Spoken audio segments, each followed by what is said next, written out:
Bismillah. Assalamualaikum warahmatullahi wabarakatuh.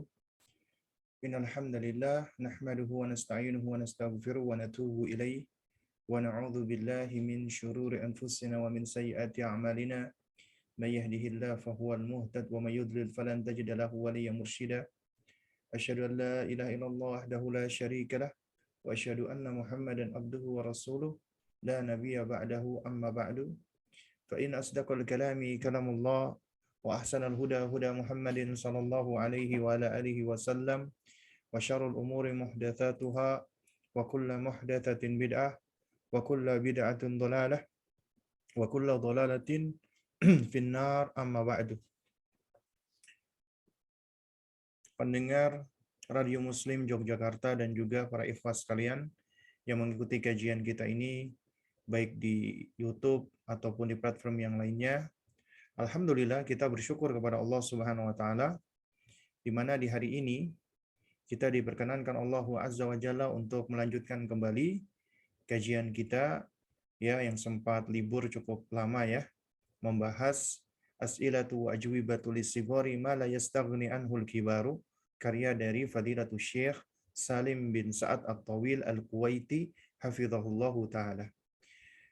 Dan alhamdulillah ya di pertemuan yang lalu kita sudah mempelajari tentang zikir yang utama, yaitu di pertanyaan yang ke-94, kalimatani khafifatani ala lisani, yaitu dua buah kalimat yang enteng diucapkan dengan lisan tapi thaqilatani fil mizan, namun berat di timbangan. Habibatani ila rahman, dan dicintai oleh Allah yang Maha Pengasih adalah subhanallahi wa bihamdi subhanallahi al-azim. Maha suci Allah ya, dan segala puji baginya, dan maha suci Allah yang maha agung ya. Nah, ini adalah di antara zikir yang ringan di lisan tapi berat di timbangan ya. Dan ini perlu kita ajarkan kepada anak-anak kita agar mereka terbiasa untuk bertasbih kepada Allah dan bertahmid ya.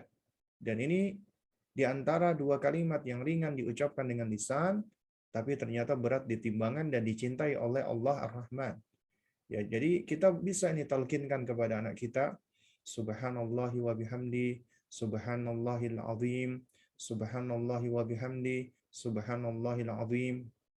Kita ulang-ulang ya, agar ini terbiasa didengarkan oleh anak kita, kemudian mereka terbiasa mengucapkannya, dan apabila mereka terbiasa mengucapkannya, maka ucapan yang mungkin tampak ringan dan enteng di lisan, tapi ternyata berat di timbangan nanti. Thaqilatani fil mizan, habibatani ila rahman, dan dicintai oleh Allah Ar-Rahman. Ya. Nah, jadi ini di antara zikir yang berat di timbangan dan dicintai oleh Allah Ar-Rahman.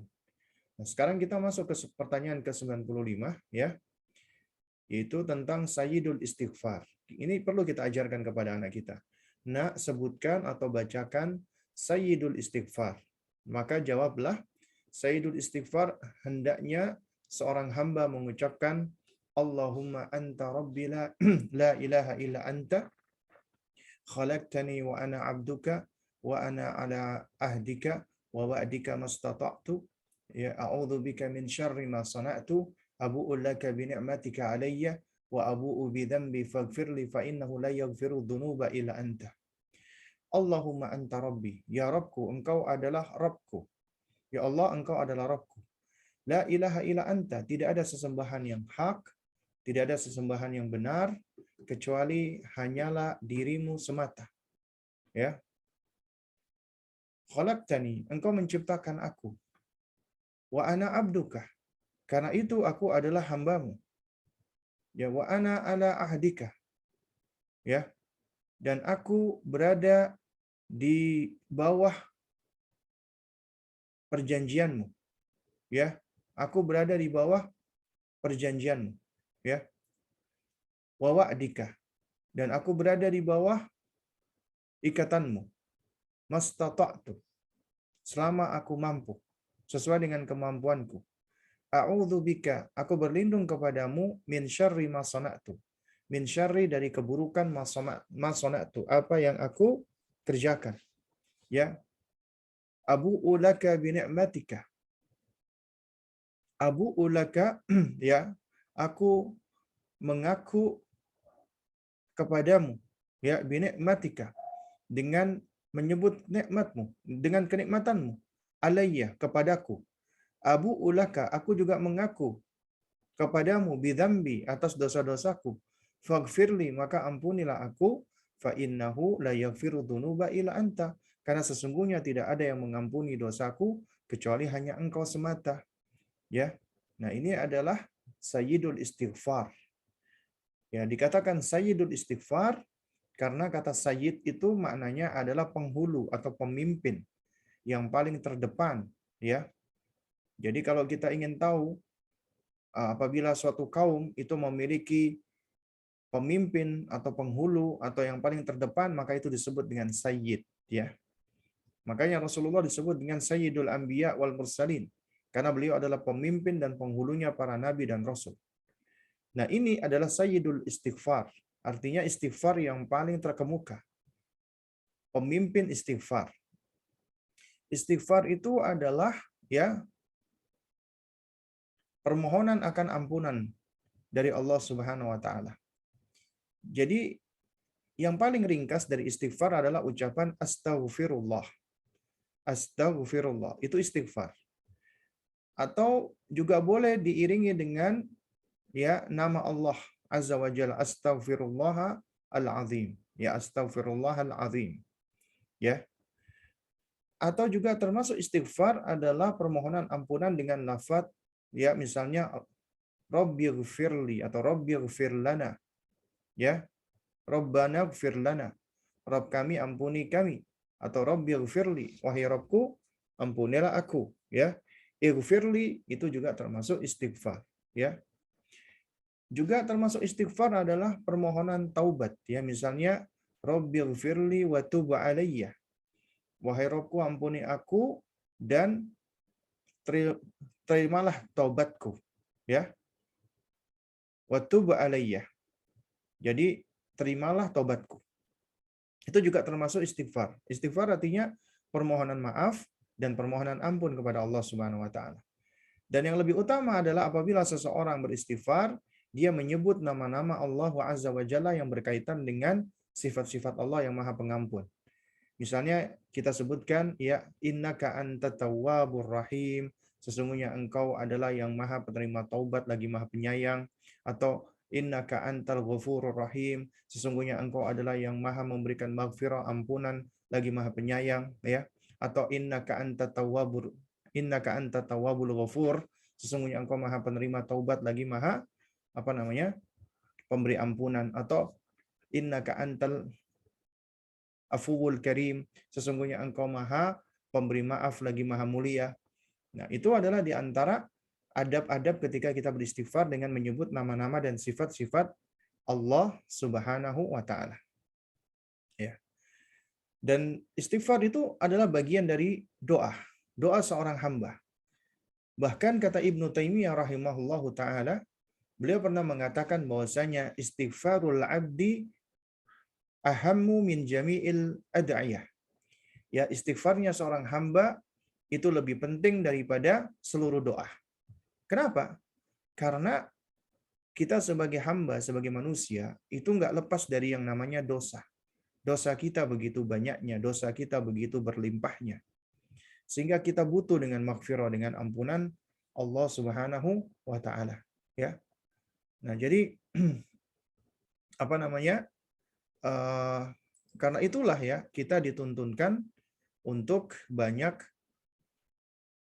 memohon ampunan kepada Allah Subhanahu wa taala. Nah, di antara istighfar yang paling utama, yang paling baik adalah yang disebut dengan Sayyidul Istighfar ini. Hadis ini diriwayatkan oleh ya para ulama ahli hadis, di antaranya oleh Imam At-Tirmidzi, ya, dan juga dari Imam Bukhari, dari sahabat bernama Shaddad bin Aus, ya, radhiyallahu taala anhu, ya, dengan lafaz yang sedikit berbeda. Nah, di dalam riwayat Imam At-Tirmidzi Nabi SAW itu mengatakan kepada Syaddad, ala adulluka ala sayyidil istighfar. Ya, maukah engkau aku tunjukkan ya dengan sayyidul istighfar, yaitu penghulunya istighfar, ya, atau pemimpinnya istighfar. Nah, jamaah sekalian yang dimuliakan Allah Subhanahu wa taala, Allah Azza wa Jalla itu adalah Rabb kita yang Maha Pengampun, ya, Al-Ghafur, Al-Ghafurur Rahim. Di dalam surat Az-Zumar ayat ke-53, Allah berfirman kepada Nabi kita, "Qul," katakanlah wahai Muhammad, "ya ibadi alladzina asrafu ala anfusihim." Katakanlah wahai Muhammad kepada hamba-hambaku yang melampaui batas, yang mereka berbuat zalim terhadap diri mereka sendiri, la taqnatu min rahmatillah. Janganlah kalian berputus asa dari rahmat Allah. Innallaha yaghfiru dzunuba jami'an. Sesungguhnya Allah akan mengampuni dosa seluruhnya, semuanya. Innahu huwal ghafurur rahim. Karena sesungguhnya Dia adalah ya Maha Pengampun lagi Maha Penyayang. Ya. Nah, jadi di sini Allah Azza wa Jalla memerintahkan kepada Nabi kita untuk menyampaikan kepada hamba-hamba Allah, hamba-hambanya, meskipun mereka melampaui batas terhadap diri mereka sendiri. Jangan berputus asa dari rahmat Allah. Sebesar apapun dosamu, sebanyak apapun kesalahanmu, jangan berputus asa. Selama engkau tetap kembali bertaubat, beristighfar kepada Allah, Allah akan terima taubatmu dan Allah akan ampuni dosamu. Makanya Allah di dalam surat Thaha ayat 82, Allah berfirman, "Wa inni laghaffarun liman taba wa amana wa amila salihan tsumma ihtada." Ya, wa ini sesungguhnya aku laghaffarun adalah Maha Pengampun liman taba bagi dia yang bertaubat, wa amana dan beriman, wa amila salihah dan beramal saleh. Tsumma ihtada, kemudian dia tetap berada di dalam petunjuk. Nah, di sini Allah menerangkan Allah Maha Pengampun. Kepada siapa nih? Ada poin-poin yang harus kita catat. Pertama, dia mau bertaubat. Kedua, taubatnya harus disertai dengan keimanan. Ketiga, keimanannya harus dibuktikan dengan amal soleh. Maka dia akan mendapatkan petunjuk Allah Subhanahu wa taala. Maka dia akan terus berada di dalam petunjuk Allah Subhanahu wa taala, ya. Nah, dan jamaah sekalian muliakan Allah Subhanahu wa taala, ya. Berkaitan dengan istighfar, ya, atau permohonan ampun kepada Allah Subhanahu wa taala, ya.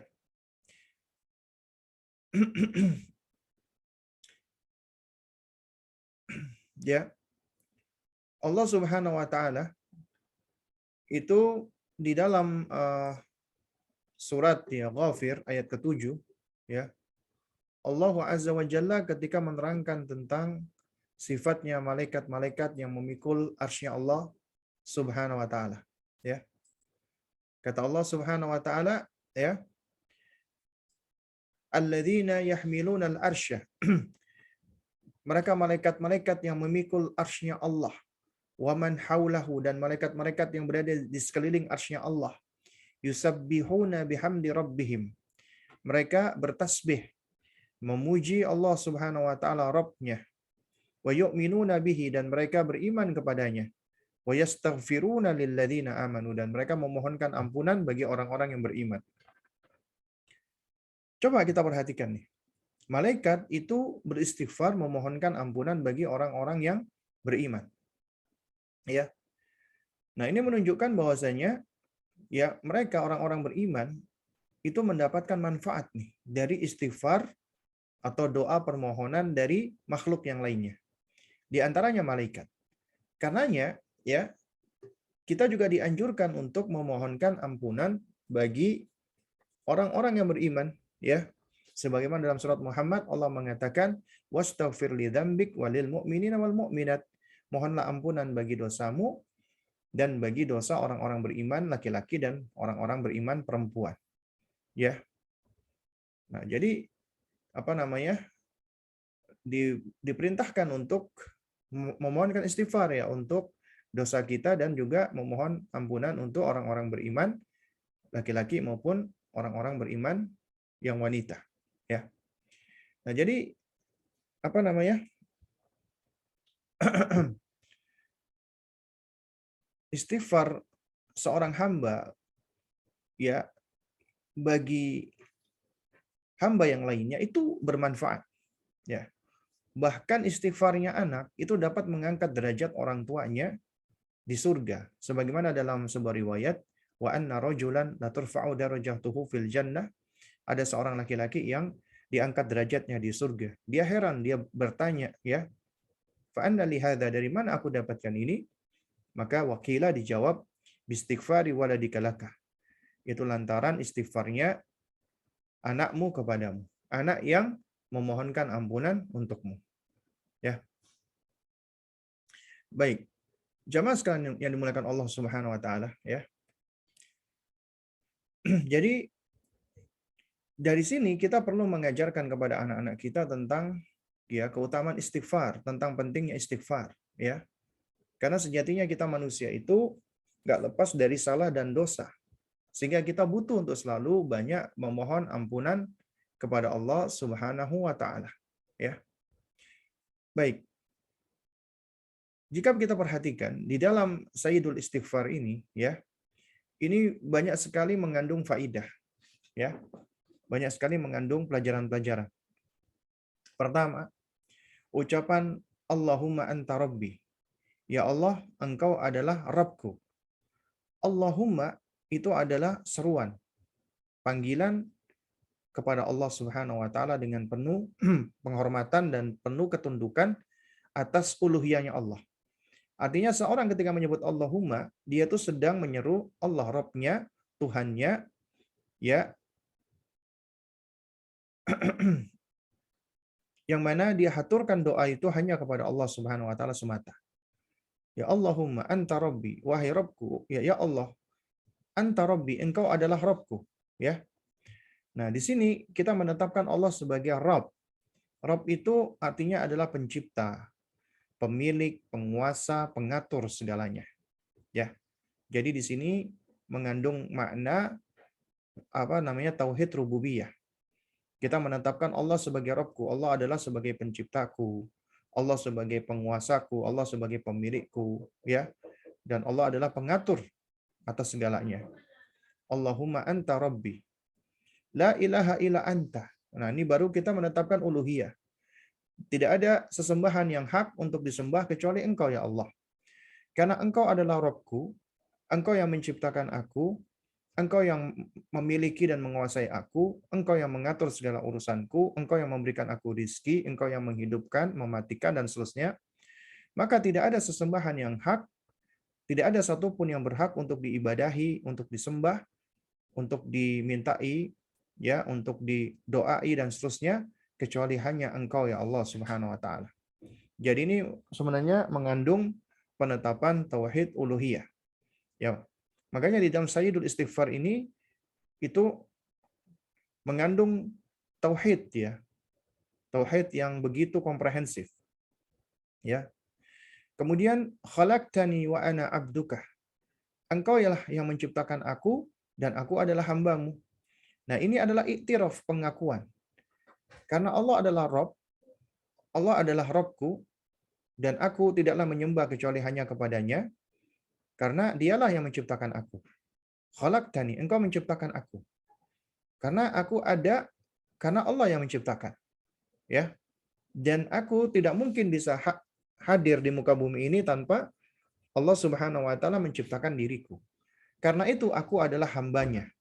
Makanya ini mengandung pengakuan, ya, yaitu Allah yang menciptakan aku, maka aku adalah hambamu ya Allah. Hamba berarti aku akan mengabdi kepadamu, aku akan menghinakan diri kepadamu, aku akan merendahkan diri kepadamu, aku akan menaatimu. Ya, itu adalah hamba.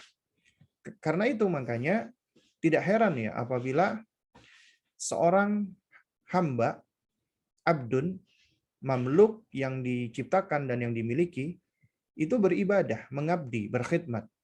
Itu suatu hal yang tidak mengherankan. Ya. Tidak heran sama sekali. Kenapa? Karena memang tugasnya meskipun dia mengabdi 24 jam non-stop. Tapi yang mengherankan, yang menakjubkan adalah ya Rabb atau Al-Malik, yang mana mereka ya yang mana ya dia yaitu Al-Malik tadi berbuat kebaikan kepada hamba-hambanya. Ya padahal sang Malik tadi, sang raja atau penguasa atau Rabb tadi tidak butuh dengan hambanya, tapi dia berbuat baik dan membagi-bagi kebaikan kepada hamba-hambanya. Ya.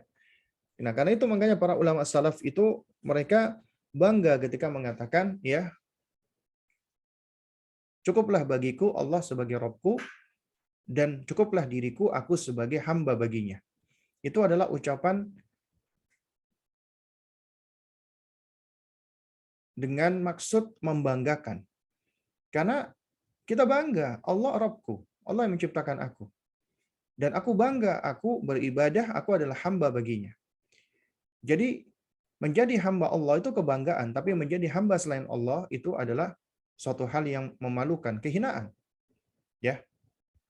Nah, oleh karena itu, ucapan khalaqtani wa ana abduka ini adalah suatu bentuk pengakuan ya bahwasanya Allah sebagai Rabb yang kita muliakan, kita agungkan, kita cintai, dan karena Dia yang menciptakan aku, maka aku adalah hambanya, sehingga aku ya harus mengkhidmatkan diri, mengabdikan diri, merendahkan diri, beribadah hanya kepadanya.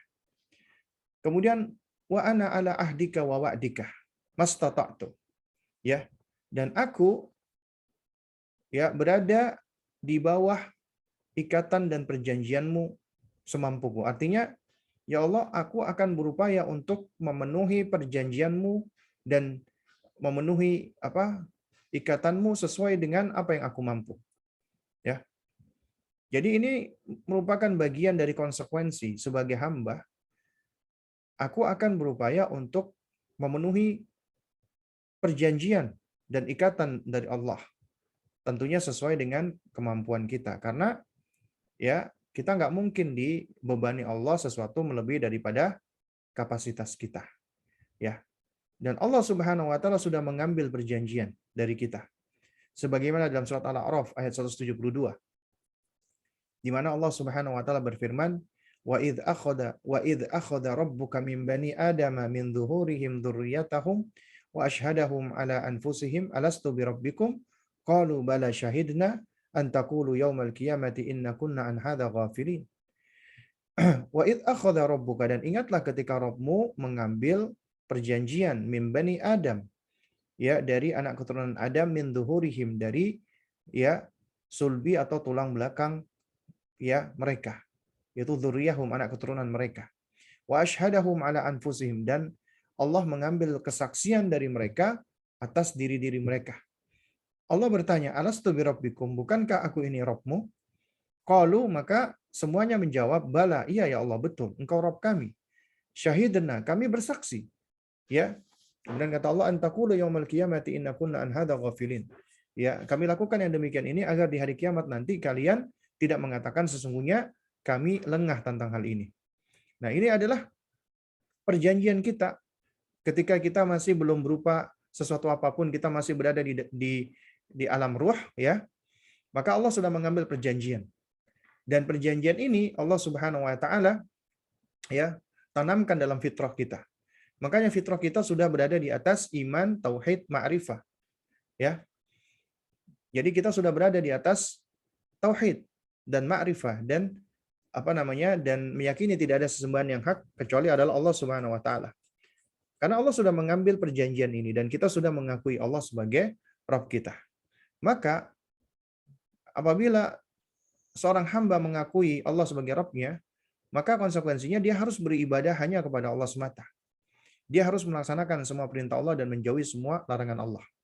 Dia harus merendahkan diri di hadapan Allah. Dia harus submit, tunduk patuh dengan semua apa yang Allah perintahkan. Ya.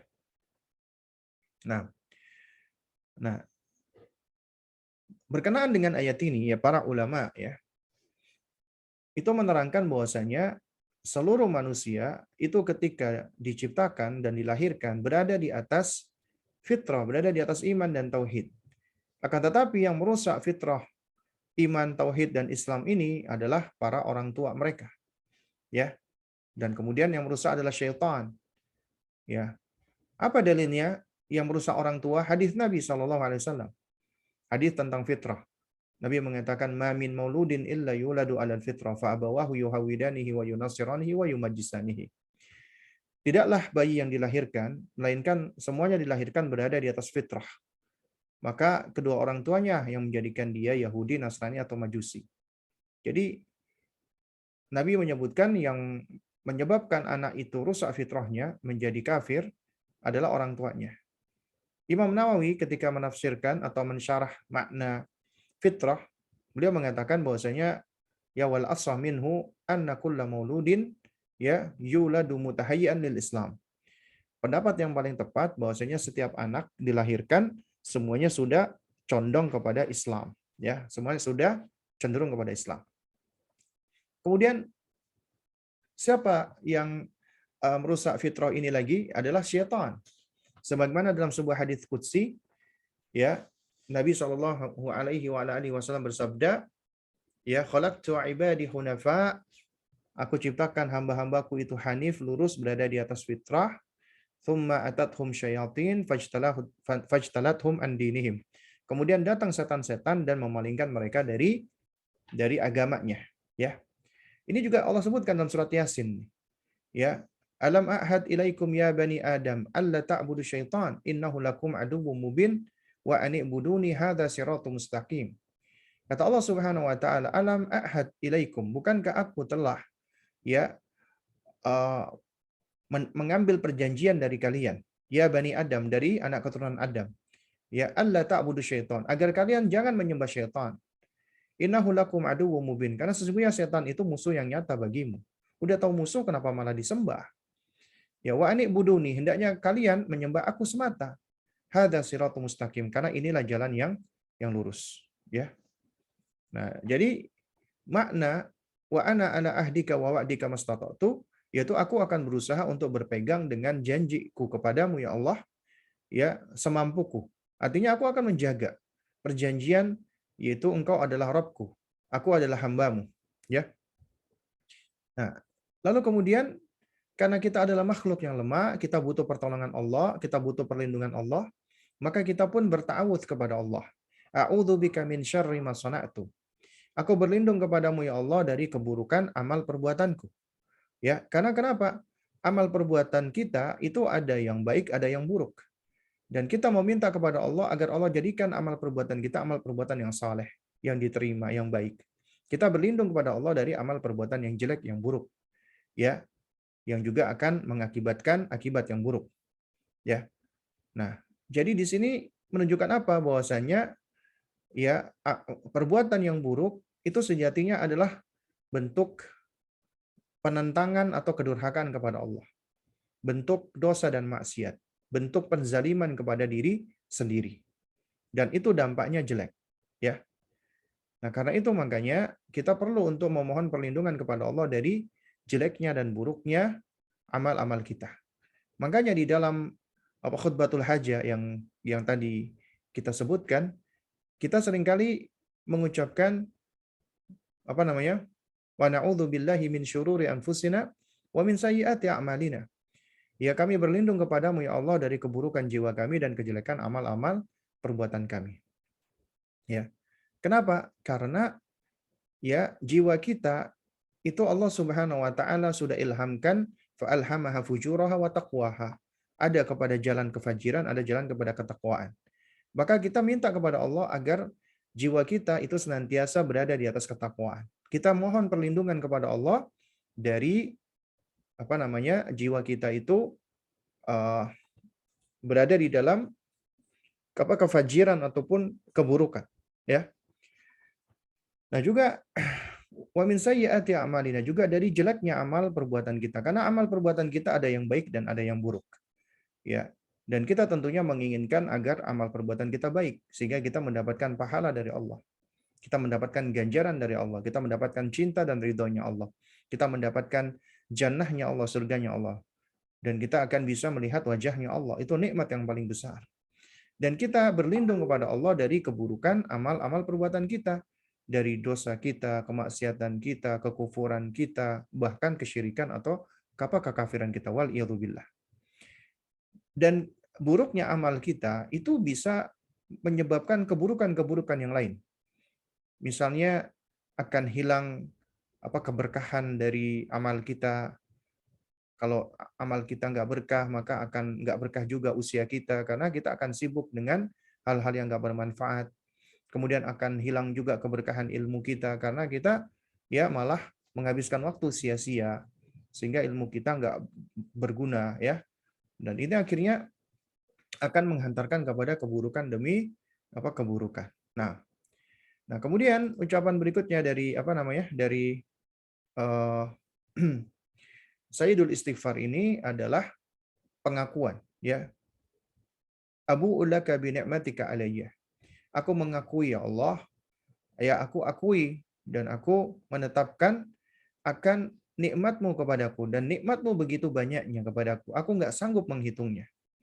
Ya, apa yang engkau berikan kepadaku jauh lebih banyak daripada apa yang aku pinta darimu.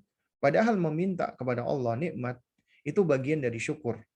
Dan siapa yang memohon kepada Allah dan siapa yang bersyukur kepada Allah, Allah akan penuhi dan Allah akan tambah nikmat tersebut. Sebagaimana firman Allah, la in syakartum la azidannakum. Apabila kalian bersyukur, aku akan tambah nikmat tersebut ya kepada kalian. Ya. Dan semua karunia atau nikmat itu kaidahnya adalah kita katakan hadza min fadli rabbi, ini adalah karunia dari Allah. Sebagaimana dalam surat An-Nisa ya, Allah Subhanahu wa taala berfirman, "Wa ma asabaka min hasanatin faminallah wa ma asabaka min sayyi'atin faminafsika." Ya, adapun kebaikan yang menimpa engkau maka itu dari Allah. Adapun keburukan yang menimpa engkau maka itu sejatinya dari dirimu sendiri. Karena kaidahnya sebagaimana surat An-Nahl ayat 53 ya, "Wa ma bikum min wa ma bikum min ni'matin faminallah." Ya. Jadi segala nikmat yang ada padamu maka itu datangnya dari Allah Subhanahu wa taala. Ya. Dan Allah mengkaruniakan begitu banyaknya nikmat kita dan kita nggak akan sanggup untuk bisa menghitung nikmat Allah Azza wa Jalla. Ya. Nah, sebagaimana firman-Nya ya, wa in ta'uddu ni'matallahi la tuhsuha. Ya, apabila engkau berusaha untuk menghitung-hitung ya atau menyebut-nyebut nikmat Allah, engkau nggak akan sanggup untuk menghitungnya atau menyebut-nyebut nikmat Allah Subhanahu wa taala tersebut, ya. Nah, oleh karena itu makanya kita harus senantiasa bersyukur kepada Allah Azza wa Jalla dan mengakui nikmat-nikmat Allah tersebut. Kemudian juga yang berikutnya adalah pengakuan atas ya dosa kita. Karena kita ini banyak dosanya. Makanya disebutkan wa abu ubidzambi, aku mengakui kesalahan yang aku kerjakan, yang aku lakukan. Ya. Baik itu maksiat, baik itu dosa, baik itu pengabaian, baik itu kesalahan, baik itu lalai dan seterusnya. Ya. Maka aku akui semua kesalahan-kesalahanku itu di hadapan Allah Subhanahu wa taala. Ya. Karena seseorang nggak mungkin bisa bertobat, nggak mungkin bisa beristighfar tanpa pengakuan. Makanya starting point di dalam bertaubat ya atau starting point untuk bisa berubah ya, maka harus diawali dengan mengakui kesalahan. Ya, mengakui kesalahan-kesalahan dan dosa-dosa kita. Baru kemudian setelah itu faghfirli, ampuni aku ya Allah. Ya berikanlah ampunanmu untukku. Ya. Fa innahu la yaghfiru dzunuba illa anta. Karena sesungguhnya tidak ada yang bisa mengampuni dosa-dosaku kecuali Engkau ya Allah. Karena hanya Allah Subhanahu wa taala yang menerima taubat ya. Nah, ini adalah sayyidul istighfar ya. Jadi apabila kita ajarkan kepada anak-anak kita dan anak-anak kita menghafalkan bacaan ini ya, maka subhanallah ya, ini manfaatnya baik. Karena di dalam ya hadis ya di dalam keterangan ya di dalam hadisnya yaitu ma qalaha minan nahari ya muqinan biha ya man qalaha minan nahari muqinan biha, artinya siapa yang mengucapkan doa ini di waktu siang muqinan biha dengan penuh keyakinan famata min yaumihi qabla an yumsiya ya, Lalu kemudian dia meninggal di hari itu sebelum datangnya waktu sore, fahuwa min ahlil jannah. Maka dia akan termasuk golongan para penghuni surga. Kemudian kata Nabi, "Waman qalaha minal laili wa huwa muqinun biha." Dan siapa yang mengucapkannya di malam hari dalam keadaan meyakini doa ini, famata qabla an yusbih, kemudian dia meninggal sebelum datangnya waktu pagi, fahuwa min ahlil jannah, maka dia termasuk penghuni surga. Makanya ini disebut dengan sayyidul istighfar, ya. Disebut dengan apa? Sayyidul istighfar, ya. Nah, karena istighfar ini adalah istighfar yang paling utama, yang paling baik. Makanya dikatakan sayyidul istighfar, ya. Kemudian juga fadilah dan faidahnya itu luar biasa sekali. Dan isinya juga mengandung banyak manfaat, banyak faidah, banyak kebaikan, ya. Karena di dalamnya berisi tentang penetapan tauhid bagi Allah, tauhid rububiyah, tauhid uluhiyah, kemudian juga berisi tentang pengakuan Allah sebagai Rabb, kita sebagai hamba, dan juga pengakuan tentang tentang perjanjian yang sudah Allah Subhanahu wa taala ambil dari kita, dan itu sudah menjadi fitrah kita. Kemudian kita juga memohon perlindungan kepada Allah dari keburukan perbuatan kita, dan kita juga mengakui nikmat-nikmat Allah dan mengakui dosa-dosa kita. Kemudian kita memohon ampunan kepada Allah, dan kita meyakini bahwasanya tidak ada yang mengampuni dosa-dosa kita kecuali Allah Subhanahu wa taala. Maka ini adalah sayyidul istighfar, ya. Penghulunya istighfar. Ya. Nah, baik, jamaah sekalian yang dimuliakan Allah Subhanahu wa taala, ya. Di antara faidah-faidahnya, ya, faidah dari doa ini, ya, sebagaimana yang telah kita sebutkan tadi, yaitu ternyata di dalam doa-doa itu juga berisi tentang penetapan tauhid bagi Allah. Karena memang tujuan daripada kita beribadah, dan doa termasuk ibadah, adalah untuk menetapkan tauhid Allah, tauhid bagi Allah. Karena itu haknya Allah yang paling tinggi.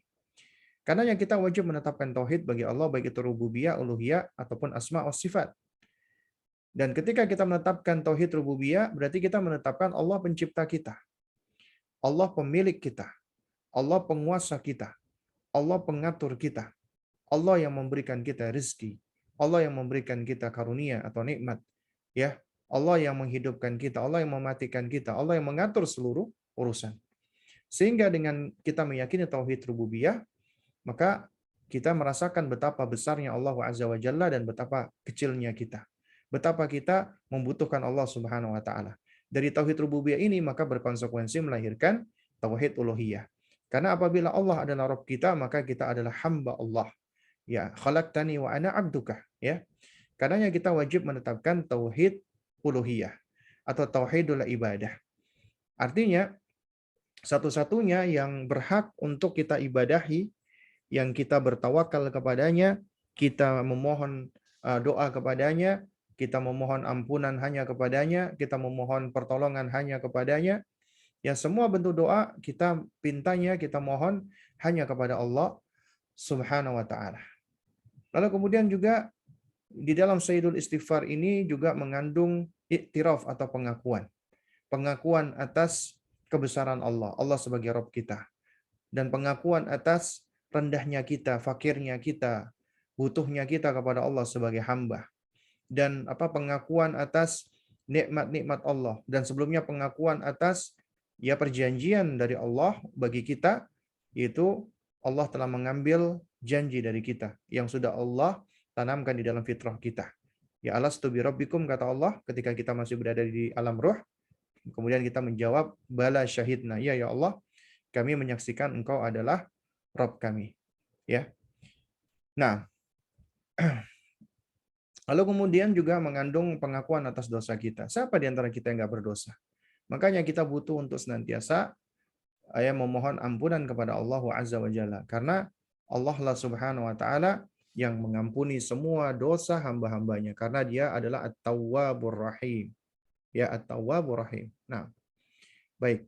Jadi jamaah sekalian yang dimuliakan Allah Subhanahu wa taala, ya. Inilah Sayyidul Istighfar yang sepatutnya kita mendidik anak-anak kita atau mengajarkan mereka, kita kita apa ya? Kita talqin kepada mereka agar mereka terbiasa dan menghafal doa ini. Karena ini doa yang sangat indah sekali. Ya. Dan sebagaimana tadi yang disebutkan, ya bahwasanya di antara keutamaan membaca Sayyidul Istighfar ini, itu Allah akan menetapkan dia sebagai ahlul jannah, sebagai para penghuni surga. Ya, sebagaimana tadi kata Nabi SAW, man qalaha minan nahari muqinan biha, siapa yang mengucapkan doa ini di siang hari dalam keadaan meyakininya, famata min yaumihi qabla an yumsiya, kemudian dia meninggal dunia di hari itu sebelum masuknya waktu sore, fahuwa min ahlil jannah, maka dia termasuk penghuni surga. Juga demikian ketika orang yang mengucapkan ini di malam hari. Wa man qalaha minal laili wa huwa muqinun biha famata qabla an yusbiha fahuwa min ahlil jannah. Siapa yang mengucapkan di waktu malam dalam keadaan meyakininya, kemudian dia mati ya sebelum masuknya waktu subuh atau waktu pagi, fahuwa min ahlil jannah, maka dia termasuk penghuni surga. Ya Allahu akbar. Ini menunjukkan betapa Allah Subhanahu wa taala ya adalah ya maha pemurah, Allah maha baik ya. Bahkan dengan hal ini saja ya ini bisa menjadi sebab Allah Subhanahu wa taala memasukkan kita ke dalam jannahnya.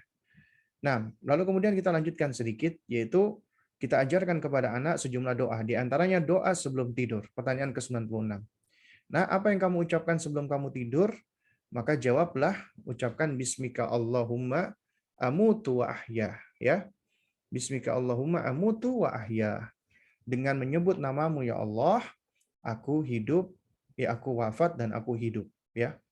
Nah, insya Allah nanti ini akan kita bahas di pertemuan berikutnya, sekaligus juga dengan faidah doa bangun tidur. Karena di balik ya faidah doa sebelum tidur dan doa bangun tidur ini ya, itu banyak sekali manfaatnya. Yaitu di pertanyaan 97, apa yang kamu ucapkan setelah kamu bangun dari tidur? Maka ucapkanlah, Alhamdulillahilladzi ahyana ba'da ma amatana wa ilaihin nusyur. Segala puji hanyalah milik Allah yang telah menghidupkan kami setelah mewafatkan kami, dan hanya kepadanya lah kami akan dibangkitkan atau kami kembali kepadanya. Ya. Jadi menarik di sini Allah Subhanahu wa taala, maksud saya Rasulullah Shallallahu alaihi wasallam menyebutkan bahwasanya tidur itu adalah kematian, ya. Ya, tidur itu mati, ya. Sebagaimana yang disebutkan di sini ya, yaitu apa? Yaitu Bismika Allahumma amutu wahya. Dengan nama Allah aku mati dan aku hidup. Ya. Jadi tidur itu disebutkan meninggal dunia. Makanya ketika kita bangun, doanya adalah Alhamdulillah, kita bertahmid, segala puji hanyalah milik Allah, alladzi ahyana, yang telah menghidupkan kita. Ba'da ma amatana, setelah mewafatkan kita. Nah berarti tidur itu wafat. Ya. Namun maksudnya wafat yang seperti apa? Nah ini nanti akan kita bahas di pertemuan berikutnya. InsyaAllah ta'ala. Jadi pertemuan berikutnya kita akan membahas yaitu di pertemuan ke-56, pertanyaan 96 dan 97.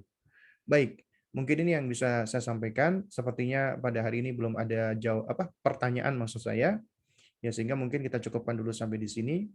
Mudah-mudahan yang sedikit ini bisa memberikan manfaatnya. Tentunya yang hak datangnya dari Allah Azza wa Jalla, yang batil datangnya dari diri saya pribadi. Kita tutup dengan doa kafaratul majlis. Subhanakallahumma wa bihamdik, asyhadu an la ilaha illa anta, astaghfiruka wa atubu ilaik. Wassalamualaikum warahmatullahi wabarakatuh.